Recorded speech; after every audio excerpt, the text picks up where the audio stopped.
Hare Krishna, Dhanvat Pranam, dear devotees. Thank you so much for joining. Let's start with prayers.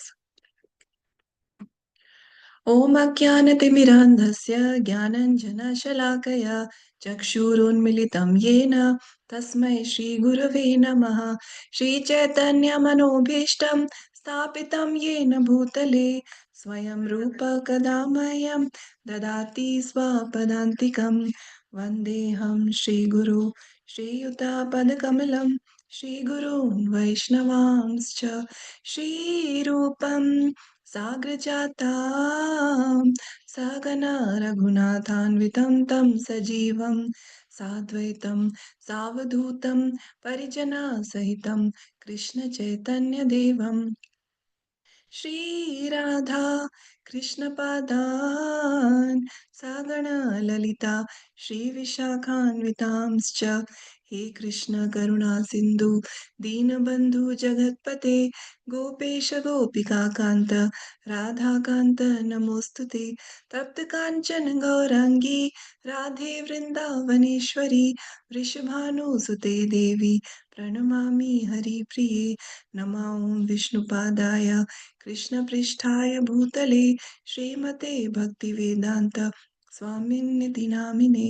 नमस्ते सारस्वते देवे गौरवाणी प्रचारिणे निर्विशेष शून्यवादी पाश्चात्य देशतारिणे जय श्री कृष्ण चैतन्य प्रभु नित्यानंद श्री अद्वैत गदाधार श्रीवासादि गौर भक्त वृंदा हरे Krishna Krishna Krishna Hare Hare Hare Ram Ram Ram Hare Hare Hare Krishna Krishna Krishna Hare Hare Hare Ram Ram Ram Hare Hare Hare Krishna Krishna Krishna Hare Hare Hare Ram Ram Ram Hare Hare Hare Krishna, Jai Srila Prabhupada. Thank you all so much for joining today to continue our reading of the teachings of Queen Kunti. And the verse that we are discussing, verse number 9, another very beautiful verse, where Kunti Maharani is saying, Janmashwarya Shruta Shribhir Edhamana Madha Puman Nevarhati Abhidatum Vai Tvam Akinchana Gocharam. My Lord, your Lordship can easily be approached, but only by those who are materially exhausted. One who is on the path of material progress, trying to improve himself with respectable parentage, great opulence, high education, and bodily beauty, cannot approach you with sincere feeling. So Kunti Marani is saying that how these things like respectable parentage, great opulence, high education, bodily beauty, if we get stuck with these, if we try to just progress and try to improve just these things, then we'll not be able to approach the Lord with sincere feeling. So, one who is materially exhausted, such a devotee is able to really appreciate the path of bhakti and approach Krishna with sincerity. Okay, so I'll just share the screen and then we can start reading. Yeah, so I've highlighted the paragraph from which we have to start. Would someone like to read? Starts with even if one is mentally very advanced. So the paragraphs are smaller, so maybe we can read 2 paragraphs at a time. Anyone wants to start? Hare Krishna Mataji. Yes, Prabhu, please start. Hare Krishna. Hare Krishna. Pranams Mataji. Pranam, Prabhu. Even if one is mentally very advanced, he does not know that he is under the influence of the inferior energy. Just as an intoxicated person does not know what condition he is in. Opulence, therefore, places one in a position of intoxication. We are already intoxicated, and modern civilization aims at increasing our intoxication. In truth, we should become free from this intoxication. But modern civilization aims at increasing it so that we may become more and more intoxicated and go to hell. Kunti Devi says that those who are intoxicated in this way cannot feelingly addresses the Lord. They cannot feelingly say Jaya Radha Madhava All glories to Radha and Krishna. They have lost their spiritual feeling. They cannot feelingly address the Lord because they do not have knowledge. Oh God is for the poor man. They think the poor are poor do not have sufficient food. Let them go to the church and pray. Oh God, give us our daily bread. But I have enough bread. Why should I go to church? This is their opinion. Hare Krishna Mataji. Pranams Hare Mataji. Krishna. Thank you, Prabhu Pranam. Thank you so much. So, Prabhupada is explaining here that even if one is mentally very advanced, so mental faculties are very good, one is very intelligent, he does not know that he's still under Maya. Okay, and just like an intoxicated person does not know what condition he's in. So, if someone who is intoxicated, if someone tells him that, oh, you already had enough, you're very drunk, they will not really agree because they are not really present in in their consciousness is not really present there, so they don't really know what condition they are in. Otherwise, why would someone keep drinking even when they are so drunk? Because they've lost that mental ability to really understand their situation, and that is the condition when we are intoxicated with material things. So if we are totally under under the influence of material energy, totally under Maya, we don't have time or the intelligence to think about spiritual matters, to really think who we are, what are we doing, what is the purpose of life.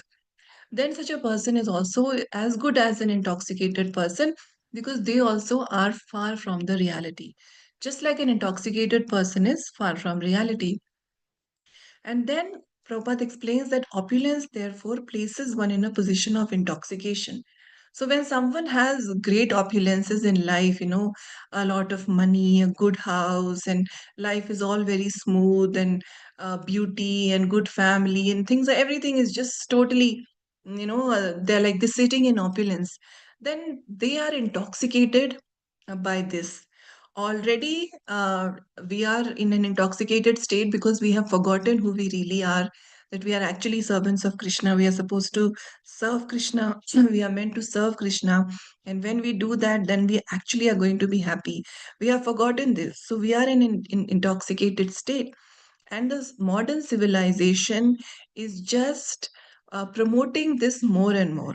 So everywhere we see now, all these things that keep us tied to the material body, all these things are greatly popularized, greatly advertised. Big car, big house, better clothes, better jewelry. Okay, if you're getting old, no problem. There is treatment to, there is plastic surgery, there is this treatment, there is that treatment, so make you look younger. And everything that is done is to make your present material condition better, your body better. So the whole focus is just to be in this illusion and increase it more and more. So that's what Prabhupada is saying, that we become more and more intoxicated and then we go to hell. So Kunti Devi is saying that those who are intoxicated in this way, they cannot feelingly address the Lord. To feelingly address Krishna, one has to actually, first of all, understand at some level who I am and what is my relationship to Krishna. When one is only identifying with the body, then one doesn't agree to this concept that I am a das, and I am a das, a das, a das, anudas, and Krishna is the master of everything. One's mind doesn't even come to that level. So many people we have around us, right? Everyone is just running to make their material life better. Hardly anyone pauses and thinks, what am I doing with my life? So many years have passed where I'm just struggling, trying to find happiness in one thing or the other. But am I really truly happy? And if not, then what is the solution? And many people, sadly, when we try to give them a solution, also they will not accept it, because they don't agree that they are, they are stuck somewhere. They just feel that, oh, I'm just this far away from success. If I just do this, if I just achieve this, I'll be very happy. And in that pursuit, they spend years and years. And this is just like Mrig Trishna, right? A mirage. It is not actually there. We'll not find happiness here. We're just running after it uselessly. So when someone is in this intoxicated state, they will not have a relationship with Krishna. And then they cannot feelingly cry out, all glories to Radha and Krishna, Jai Radha Madhav. They have lost their spiritual feeling, Prabhupada says. So they cannot feelingly address the Lord because they do not have the knowledge. And they just think, a lot of people think that, okay, for the poor people who are suffering, they can go to God. I already have everything. So here the example of bread is given, but this can be extended to other things also, right? Some people might think that, "Oh, my life is fine. Why do I need to pray?" Right? We need to pray when want to ask God for something. A lot of people have this conception that we only need to pray when we need to ask for something. That's not true. Praying is not about just asking Krishna for something. That is at one level, yes. Initial stages, a sadhaka may beg for something, but as bhakti progresses, the purpose of prayer is not to ask Krishna for something, but rather the purpose of prayer is to glorify Krishna, to rekindle that love we have for Krishna, and it is a much higher understanding than just asking God for something, because in common parlance, a lot of people just take God as an order supplier. I go to the temple, I break a coconut, I ask for my wish, and then if my wish is fulfilled, then again I come and break another 10 coconuts, or I offer money, I give this dan, then I want my name written there. Everything is like a deal, because that is how we are used to, navigating in this material world, that it's all give and take. And when we come to bhakti, we try to superimpose that understanding in our bhakti also. That if I'm doing this, what am I getting in return? But bhakti is at a totally different level. It's not about what I am getting, but the whole purpose is to please Krishna. Everything that is done is to please Krishna. So it's a very different understanding. But sadly, when we are intoxicated by material things and material desires, then we are not able to see the reality. Now, this concept of just focusing on the material things, this comes because we are thinking that we are under the illusion that I am the doer. Why are we not able to surrender to Krishna? Why are we not able to get into the path of bhakti? Because we always think about, this body, that I am doing everything. I am the doer. Okay? And there are many verses in Bhagavad Gita and other scriptures where Lord Krishna explains that this is actually the illusion that in which we are living. Like the first verse we can think about is 3.27, where Lord Krishna says in Bhagavad Gita that Prakrite kriyamanani guray karmani sarvasha ahankara vimudhatma karta hamiti manyate.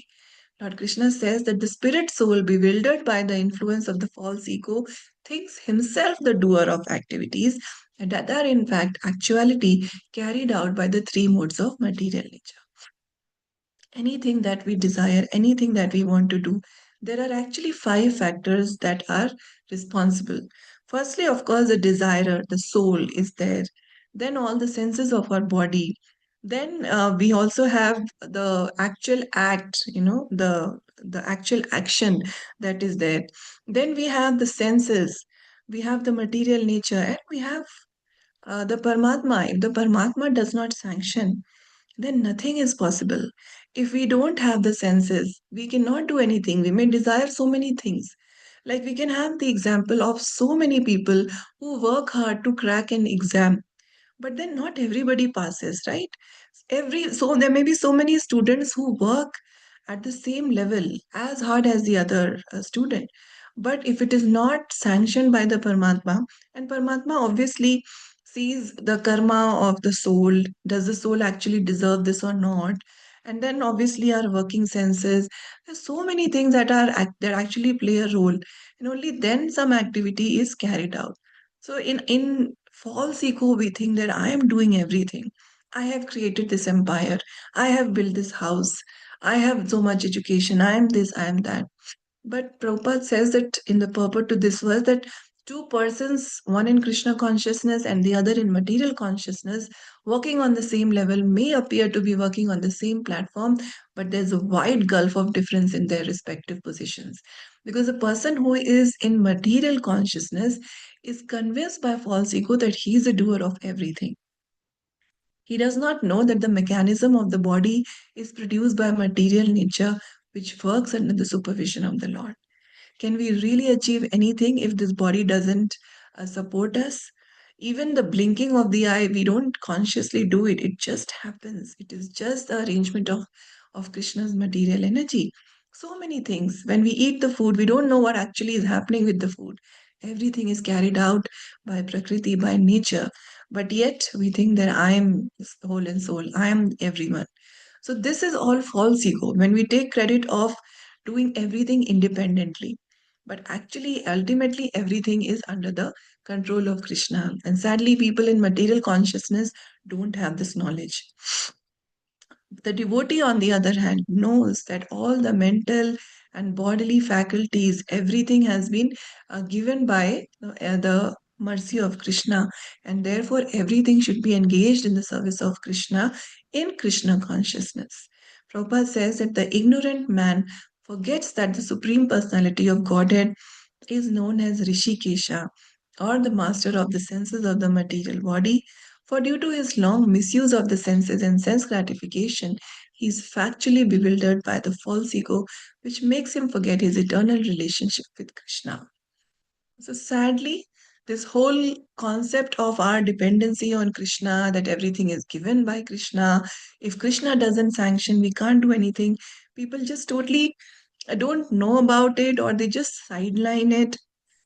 And even the teachings of the Lord in Bhagavad Gita, he's telling us in so many different places that we are in illusion.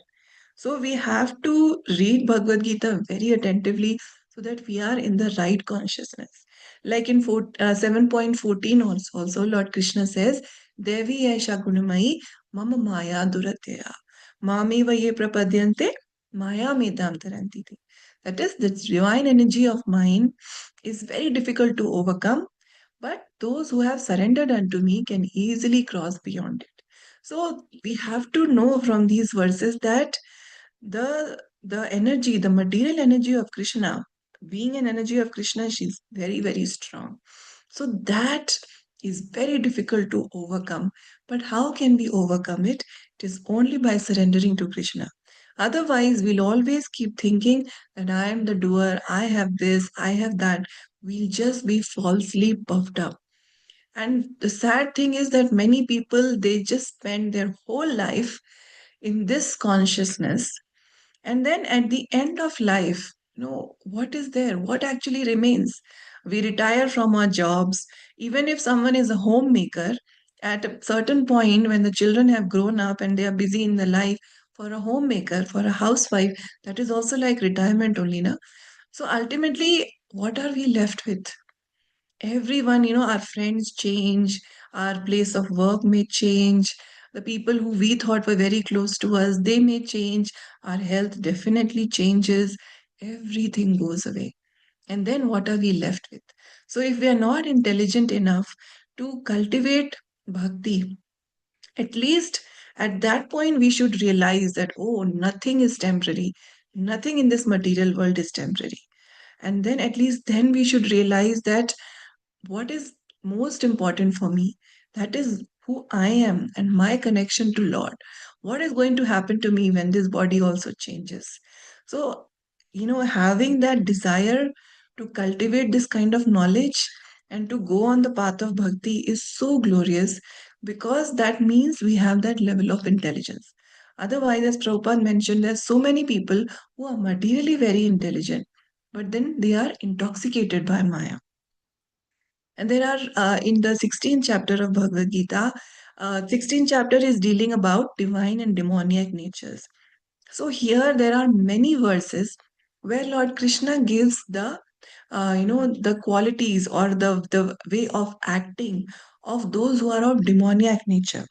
So I'll just read a few of those translations because it is very relevant to our discussion today, that if we are thinking in this way, where we don't have our connection with Krishna, and we are totally attached with all these material things, knowing ourselves to be the doer, then actually our thinking is of a very demoniac tendency. Like in 16.10, Lord Krishna says that taking shelter of insatiable lust and absorbed in the conceit of pride and false prestige, the demoniac, thus illusioned, are always sworn to unclean work, attracted by the impermanent. So if we are still very proud, we are totally into our false prestige, we are illusioned, our work is unclean, we are attracted by the impermanent, then this means that this tendency is a demoniac tendency. Then 11 to 12, 16.11 to 12, Lord Krishna says that they believe that to gratify the senses is the prime necessity of human civilization. Thus, until the end of life, their anxiety is immeasurable. Bound by a network of hundreds of thousands of desires and absorbed in lust and anger, they secure money by illegal means for sense gratification. So here we see na, the common theme in these verses is when the whole focus is this body, my desires, my sense gratification. Then they just believe that gratifying the senses is the prime necessity. So that is what we see na, around us. All the civilization is just geared towards making our sense gratification better and better and better. Okay, you don't want to cook? No problem. There are so many apps where you can just order food. Food will be delivered to your doorstep. Now, another level of laziness has come up that, in one ad, I was seeing that this boy, young boy, he doesn't want to peel and take out the pomegranate. So he's ordering a maid because now the maid service is also there. Now, I'm not saying that these services are bad because there must be people who are actually in need of help. So, there it is good. But for someone who is absolutely young and healthy, then aren't we making ourselves so very lazy by taking to these things? Nobody wants to do housework anymore, and those ladies who are doing housework, they're really made to feel so low because, oh, you're just a homemaker, you're just a housewife. So what are we going towards? That this body should be totally given rest. I should just work very hard to earn more and more money, and body should be given relaxation, and then in the weekend we go and we take intoxication, we eat out, we party, whole thing, whole civilization, this kind of a living is considered very hep. That if you're doing all this, that means you're really moving in line with how the world is moving. And if one goes to a temple, one dresses traditionally, one cooks food at home, they are considered, oh, why are you wasting your time being a housewife? Why are you wasting your time at home? Now, devotees are actually told that when we reach a certain age of Vanprastha, when our responsibility towards family and children is done, all our work is done, then we should retire and then focus all our time into Krishna bhakti, reading, hearing. Just this previous Sunday in our temple here, Prabhuji was saying that when one is at that age of retirement, then you should really get out of the work and rather focus all your time in Shravanam. As much as we hear, that much, our attraction for Krishna is going to increase. But these kind of thinking is not that popular. Rather, it is all about, oh, how much money does one have? We talk about people now in general when we hear society. Who are the people who are glorified? The businessmen, the people who have lot of money. Rather, the glorification should come to devotees who have, there's so many wonderful devotees in ISKCON, sannyasis, brahmacharis, who left that world of corporate culture, earning so well, and they're now preaching full time. They are doing so much for society. But then sometimes such glorious devotees are criticized that they are escapists. Why did they leave the world? They are escapists. They studied from IIT, and all that, and they are wasting their degree. People don't realize that what they are doing, the kind of seva they are doing, is so important for the world today. Just like the soldiers, they also leave their family and go to the border to protect the nation physically. Our brahmacharis are these sannyasis. They are actually soldiers who are protecting the soul. They are protecting the lives of devotees. So the problem is that the whole focus, like Prabhupada is mentioning here, the whole focus goes on wealth creation, accumulation of wealth and power. And in these verses, Prabhupada writes that wealth intoxicates a man so much that he forgets God. Because when someone is very wealthy, they have a lot of power. So they start thinking that I am the controller. So they think that I am like a God. And that is the problem. If someone thinks that I am very powerful, then how can such a person have humility? Now, this does not mean that those who are rich and powerful cannot become devotees. There are many devotees in ISKCON who are very well to do, who are very opulent. But then they have this consciousness that this is all given by Krishna and they use it in Krishna's service. In 16.16 Bhagavad Gita, it is mentioned that perplexed by various anxieties and bound by a network of illusions, they become too strongly attached to sense enjoyment and fall down into hell. So all these verses, in 16th chapter, there are many verses that are bringing out this whole concept that if one is attached to the externals, then this kind of thinking means that we'll disregard the scriptural injunctions. Then we'll start acting according to our own whims. And such a person attains neither perfection, nor happiness, nor the supreme destination. Then in 16.24, Lord Krishna says that one should therefore understand what is duty and what is not duty by the regulations of the scriptures. Knowing such rules and regulations, one should act so that he may gradually be elevated. So, the focus of life, whether we are looking after the house, whether we are students, whether we are working in an office, whether we are serving in a temple, wherever we are, the whole focus should be that is my consciousness getting elevated or not? Am I wasting my time in those pursuits which are not lasting? Definitely, when we have family, work, responsibilities are there. And Lord Krishna in Bhagavad Gita and Srila Prabhupada in his instructions, they never tell us to run away from our responsibility. Rather, Lord Krishna tells Arjuna that there should be no lethargy. You should fight as a matter of duty. So we have to do our duties, but the consciousness is different. It is not for my enjoyment. All duties we do is for Krishna's enjoyment. So these verses in Bhagavad Gita 16th chapter, they describe a demoniac nature as a nature when people are bound by greed, lust, anger, and they just want to get more and more sense gratification, thinking that I am so successful, I am so powerful, I am so happy. They are deluded by ignorance, and such people fall into a dark hell.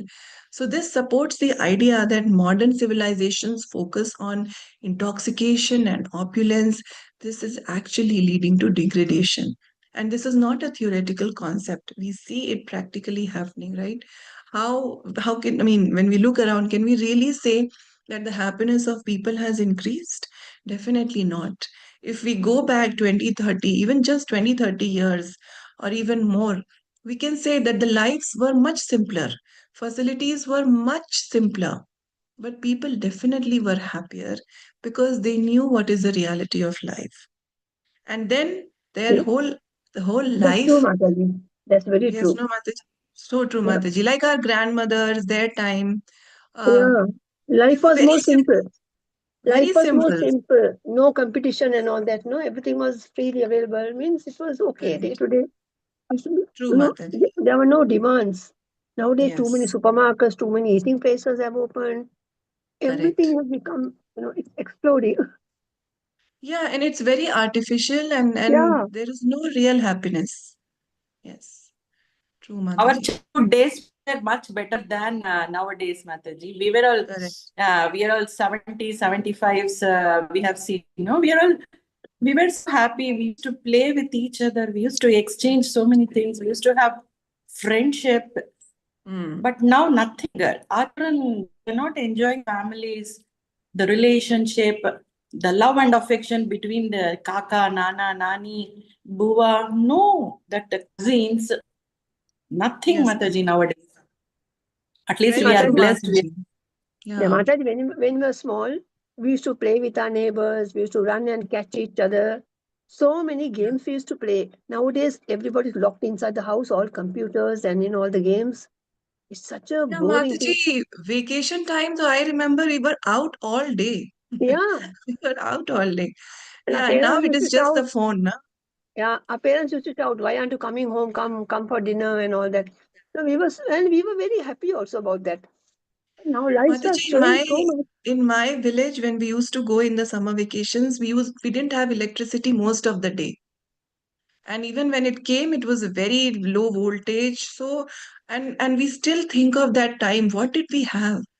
There was no electricity, there were no video games, no TV, nothing. But that's what life was simpler. So that made us, less intoxicated, like it is mentioned here. So then that is why the happiness was more. And that is what we need to change now. We need to go back to our roots, our connection with Krishna.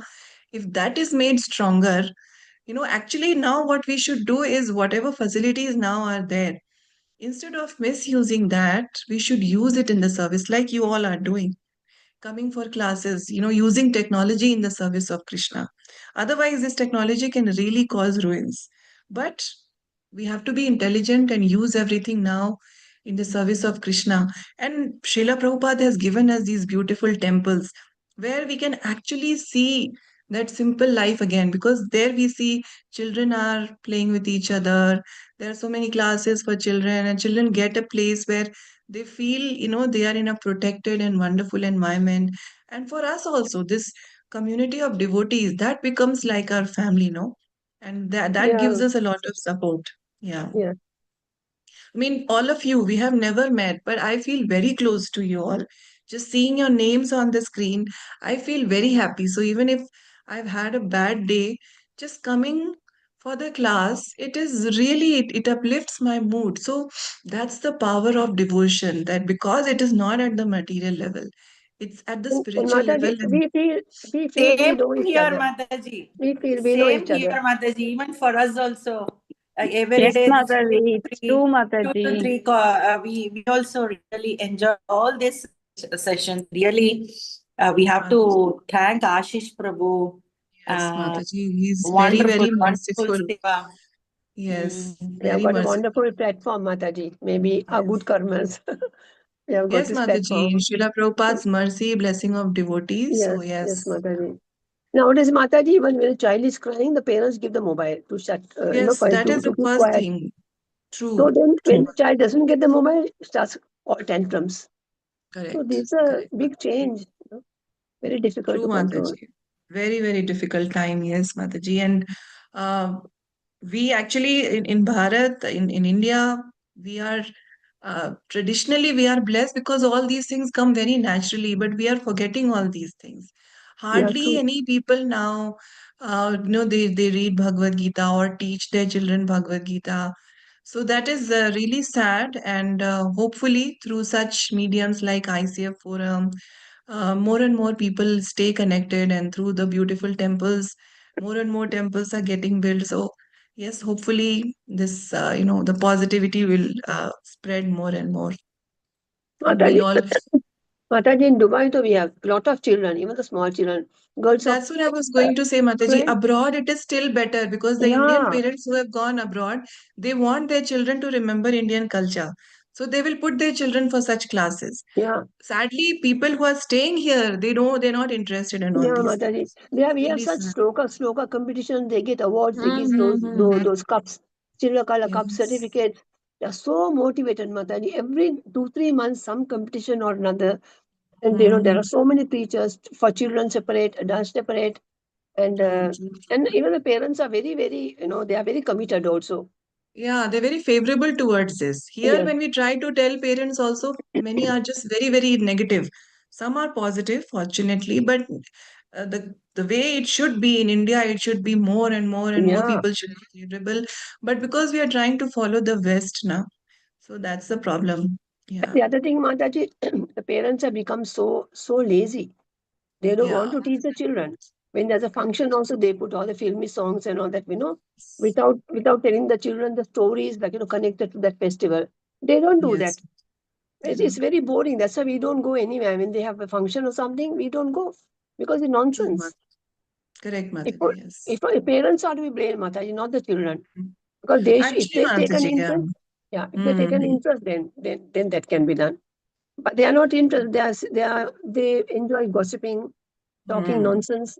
They don't even cook their Yeah, food. it's just like a social function. All Yeah, festivals, they make it a social function. Yes. most of the houses, Mataji, they have two to three maids. One Yeah, comes, the other one comes. One will cook and go, other one will come and do jharu, yeah, pocha, bartan. Third one will come for some other work. true, They true. become And so lazy. You can't talk to them. They are no correct. no interest at all.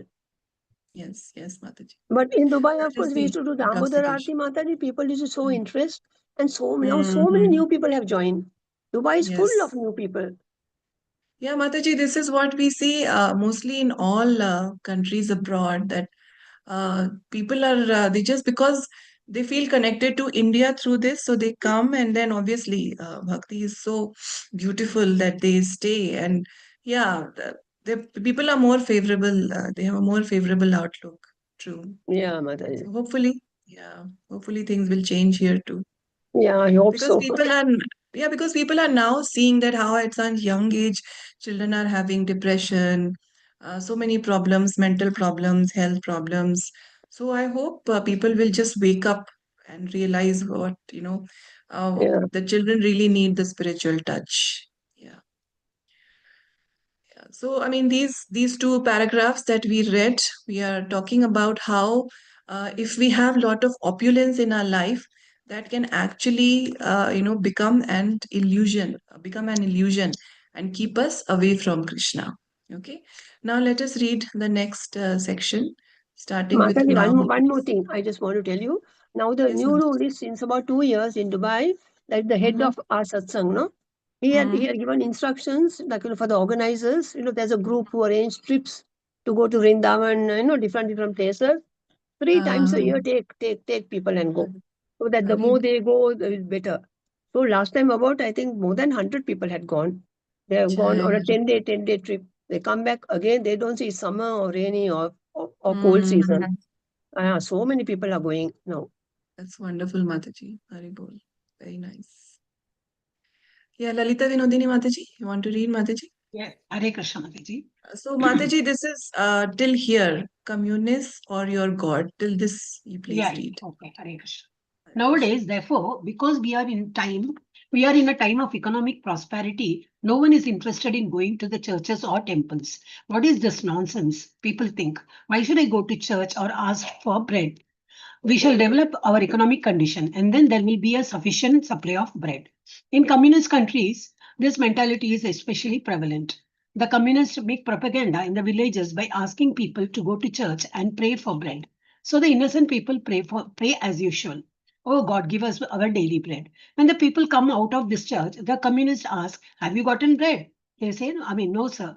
They reply, all right. The communists say, ask us. Then the people say, oh, communist friends, give us bread.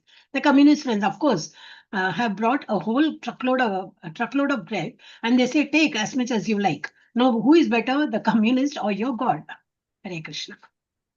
Hare Krishna. Thank you, Mataji. So this is a very, this was a very common way of taking people away from God, because communism, like we see, the countries who are communists, like we initially now things have changed in Russia, but earlier, when it was USSR, the Union of uh, Soviet Socialist Republics, they were totally against. I mean, practicing religion was considered to be, it was banned actually. So this is what, like, they would bring bread and then ask people that where is your God? God is not giving you bread. We are giving you bread. So in this way, the innocent people would just start thinking that, okay, yeah, maybe what they are saying is right. And similarly, in India also, in some places, I had heard in a lecture that somewhere in Orissa, I think they had taken a deity of God, and they put the deity in water, and they say, see, your God is sinking. That means he's not God. So, I mean, these kind of things to just brainwash people, He take cannot them save away himself, from. huh, Mataji? He Sorry, cannot save Mataji. himself from drowning. So how can he Exactly. save you all? So how That can is he how. save you? Yeah. So some such silly kind of practices that a lot of people do because they just want to take people away from God. And this is where, we have to understand that this kind of propaganda is actually very, very baseless, right? Because, okay, they are bringing bread, but where is that bread coming from? So that is the next paragraph. Let's read this also, and then we'll quickly discuss this last paragraph for Hey, today. anybody reading, Mataji? Otherwise, Yeah, yeah. Okay, Mataji, please. yeah, Hare Krishna. Because the people are not very intelligent, they reply, "Oh, you are better." They don't have the intelligence to inquire. You rascals, where from have you brought this bread? Have you manufactured it in your factory? Can your factory manufacture grains? Because they are Shudras, people who have very little intelligence, they don't ask these questions. A Brahmana, however, one who is advanced in intelligence, will immediately inquire, "You rascals, from where from have you brought this bread? You cannot manufacture bread. You have simply taken the wheat given by God and transformed it. But this does not mean that it has become your property." Hare Krishna. Hare Krishna, thank you, Mataji. So this very basic question that, okay, did you manufacture the grains from which this wheat was made? Did you manufacture the rain which was required for the crops to grow? If, someone has even little intelligence, then they'll be able to ask these questions. Because in Bhagavad Gita 9.10, Lord Krishna says, now, Maya Dhakshina Prakriti, Suyate Sacharacharam. The material nature is working under my direction, O son of Kunti, and is producing all moving and non moving beings. Everything is actually coming from Krishna. Then 10.8, Lord Krishna says, Aham sarvasya prabhavo matta sarvam pravartate. I am the source of all worlds, everything emanates from me. Even in Srimad Bhagavatam 111, Janmadhyasyata, the absolute truth is He from whom everything is generated. Then even Lord Brahma says in Srimad Bhagavatam 2:632 that whatever I did in the creation of this universe was by your mercy alone. In Brahma Samhita also he says that material nature performs creation like a shadow, but only when the Lord glances upon her. So, I mean, like this, Srimad Bhagavatam again 3:525, it is says that the glance of Krishna impregnates matter with all the ingredients of creation. So, Prabhupada says that matter is dead. The Lord's glance provides the creative energy by which actually creation takes place. And then again, there are so many verses we can quote. Bhagavad Gita 3:27, Ishvara Sarva Bhutanam Hritesha Arjuna Tishtati, that the Lord sanctions and oversees all actions. So then in Rig Veda also, Purusha Shukta prays, it is mentioned that from him everything was born, from him the universe was created. So if we have even a little bit knowledge of the scriptures, we'll know that matter cannot create anything by itself. All creation happens only by the will, glance, or the mercy of the Supreme Lord. Even the creator of the material universe, Brahmaji, he is simply an instrument empowered by Krishna. So, without Krishna's sanction, nature is inert. Nothing can actually happen without the sanction, without the glance, without the mercy of Krishna. So, the people who are bringing the bread, who is maintaining their life air, that is also by God's mercy. If God wants, they'll just, if Krishna decides, they can just be killed in a minute, in a second rather. But that is a problem that this is a communist kind of thinking. And when we're talking about communism, uh, it is very apt to mention how how difficult it was for devotees to spread Krishna consciousness in Russia. I mean, at that time it was USSR, and Prabhupada, he had in 1965 onwards, he had been to countries all over the world. ISKCON was spreading everywhere: America, Latin America, Canada, then Europe. He had come to India also. Devotees had gone to Africa also, but not to Russia. So it was Srila Prabhupada's strong desire to go to Russia and spread Krishna consciousness in the Soviet Union and also in China. So these two countries, because these two countries had very formidable political barriers. So it was Prabhupada's desire to spread the Krishna consciousness there. And then he was really trying, and then finally he got an interview was set up with one professor in Moscow. So he got the opportunity to go to Moscow for just 5 days in 1971. And because getting the visa was also very difficult. But this, because of this interview that was set up, he got the visa for 5 days. And Sham Sundar Prabhu and Prabhupada went. Now, this was, iron chain. I mean, this full iron barrier kind of a situation, right? And they did not allow any spiritual books. And also, Sham Sundar Prabhu did not take any books. But while packing his suitcase, his wife, Malti Mataji, she had kept a hardbound Bhagavad Gita in his suitcase. And Sham Sundar Prabhu did not know about this. And I was hearing in one lecture by Vrajbihari Prabhu that when they were there at the immigration, their suitcases were opened, and the immigration officer, he actually opened the Bhagavad Gita and said, "What is this book? You're not supposed to bring any religious books." But inside the Bhagavad Gita, there were many pictures of deities. So when he opened the book, all these pictures fell down. So he felt a little embarrassed that I dropped something belonging to the passengers. And in this confusion, he kind of just forgot about the Bhagavad Gita. He just put all the pictures back, gave the Bhagavad Gita to Sham Sundar Prabhu, and Bhagavad Gita entered Russia. That was the first Bhagavad Gita. And then Prabhupada met that professor, and that professor was just, he had very strange views. I think his name was Kotovsky or something like that. And he said that when the body dies, soul also dies. And Prabhupada was very, he was very unhappy with the situation there because he could not hold any lectures, he could not go meet any prominent people. He was just stuck in the hotel room. Then one day, Shyam Sundar Prabhu and uh, Prashadam, I mean, eating anything was so difficult because Shyam Sundar Prabhu had to walk for hours to get even some vegetables. So it was very difficult time. Prabhupada was getting very, unhappy. But then they finally, when one day Shyam Sundar Prabhu was out, he was wearing his jeans. So one Russian man, he saw Shyam Sundar Prabhu. Actually, there was one Indian and one Russian person, and they were actually attracted by Shyam Sundar Prabhu's attire because they felt, oh, this is an American. So they were attracted by that. They started asking him, "Do you have any genes from America?" And Shyam Sundar Prabhu said, "No, I have a guru. So do you want to come meet my guru?" And then he brought them. They met Srila Prabhupada. This Indian boy was not very interested. He was son of someone in the embassy or something. But this Russian person, Ivan, I think his name was, he became very interested. And Prabhupada, in the next 3 days, which Prabhupada had, he told Ivan everything. He gave him the Bhagavad Gita. And that was the starting of Krishna consciousness in Russia. But it was a very difficult time, and dozens of devotees, they were thrown into prisons and labor camps, in psychiatric hospitals. They were, really mistreated, and they were tortured a lot for clinging to their faith.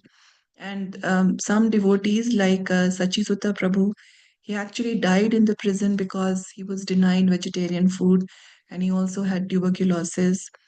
But then books like Bhagavad Gita, pocket-sized Bhagavad Gita, they were secretly printed in West Germany and smuggled into Russia.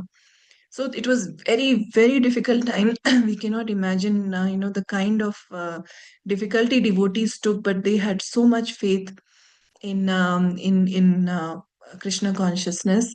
And Prabhupada at that time, when Ivan became very interested, now then Prabhupada told Shyam Sundar Prabhu that Krishna consciousness will spread, greatly in Russia. It will become very, very famous here because when you're cooking rice, just by seeing one grain of rice, you can understand if the entire pot of rice is cooked or not. So just by seeing this one person, I can understand that people here, they are really hankering for Krishna consciousness. So when the preaching starts, there are going to be many, many devotees here. And now, Prabhupada's words have come true. But we have to remember that it was the hard labor and very difficult physical conditions, mental conditions that devotees went through.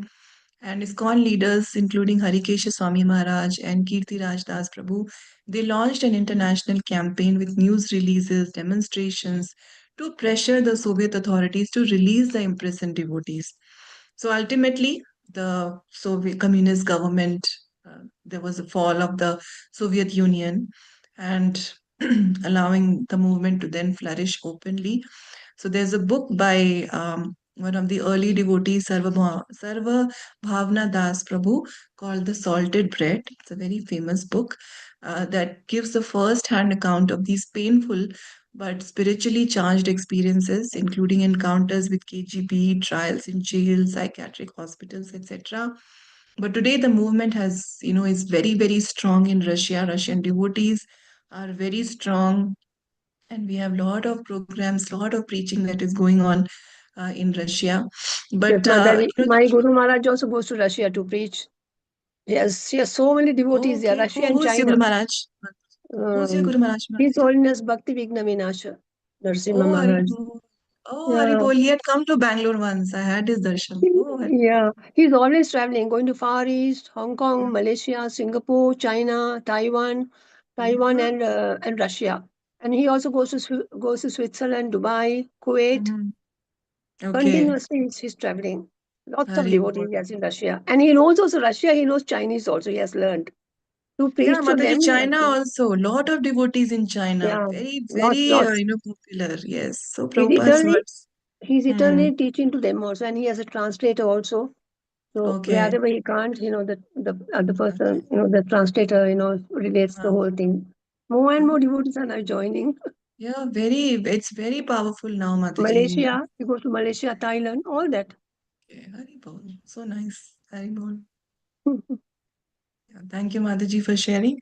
So, yeah, today's discussion, we discussed that how Kunti Maharani is saying that if someone is just intoxicated because of these material things, then for them to get attached to Krishna is very difficult. So, we have to let go of these attachments to our, the family of birth or one's good looks or one's opulence and one's material knowledge, one's material intelligence. We have to let go of these attachments and this intoxication, and only then can we really attach our heart to Krishna's lotus feet. Okay, so we'll stop here. Any questions, any comments, anything you want to share? You've already shared, Mataji, so much. Yes, Mataji, it was very nice discussion we had today. Yeah, So much. so much we have learned Um, about Russia and all that. So, I mean, Maharaj, when he had come to Bangalore, uh, he was in the room and then I had gone and some other devotees were there and he asked me, who is your Guru Maharaj? I said, Maharaj, I'm aspiring for Diksha from His Holiness Radhanath Swami Maharaj. He said, oh, mean, generally there is a long wait. I said, yes, Maharaj. Yeah, it was and I remember his lecture also. It was a very powerful lecture. He was very, very simple, Yeah. such a Very simple, simple and very kind such a, face. It was a very very kind, such a sweet Maharaj, very yes. too humble for words. He won't Yes. let us wash his feet and all that. He won't. Sometimes he want to Mm-hmm. wash his feet and drink that water. He said, no, no, Mm-hmm. no, I don't want all that to do all that. He dances Hari. a lot. Wherever he takes Mm. devotees, he dances. Devotees also start dancing. Jai Hari. Right now also he's traveling. He has gone to Visakhapatnam, that Yeah. side. Okay. Yeah. Hari. And he has a whole lot of followers. They are touring that area. Hmm. So mercy of Srila Prabhupada that we have such great Yeah. acharyas in our line. So, so fortunate. Yeah. Okay. Okay. So, if no questions are there, Even we can Modi ji has given Russian Bhagavad Gita too. Bhagavad Yeah. Beautiful. Gita to put in. Correct. Yeah. Correct. Yeah. So actually, in one of the Kannada news, they were telling that the Mm. Russian version of Bhagavad Gita was printed specially for Putin to be given as the gift. But no, we We have already have already printed so many thousands of books already printed. printed and So distributed. In Yes. it is Russian, no? distributed. Yes. Mm. In Arabic also, Mataji, so many have been printed Yeah, all in languages. just about 2 years back. 2 years back, Actually, His Holiness Gopal Krishna Goswami Maharaj was also very instrumental in these printing of books. Yeah. how the books were taken to Russia, and Maharaj would also actually many times personally make photocopies also. Yeah, so But by it's their hard labor. unbelievable, Mataji, to translate into Actually Arabic, unbelievable. to print in Arabic. It's very Correct. I mean, it's a real surprise.